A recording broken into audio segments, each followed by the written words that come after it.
నరసరావుపేట బరంపేటలో శ్రీకృష్ణదేవరాయలు 556వ జయంతి సందర్భంగా విగ్రహానికి పూలమాలలు వేసి ఎమ్మెల్యే చదలవాడ అరవిందబాబు నివాళులర్పించారు. తెలుగు భాషా వైభవాన్ని, కళలు, సాంస్కృతిక సంపదను ప్రపంచ నలుమూలలకు చాటి చెప్పిన విజయనగర సామ్రాజ్య మహావీరుడు, మహానుభావుడు శ్రీకృష్ణదేవరాయలని తెలిపారు.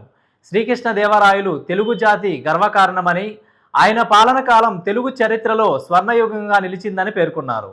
విజయనగర సామ్రాజ్యాన్ని శక్తివంతంగా నిర్మించడమే కాకుండా తెలుగు భాషాభివృద్ధికి ఎనలేని సేవలు అందించిన మహారాజు శ్రీకృష్ణదేవరాయలని ఎమ్మెల్యే కొనియాడారు.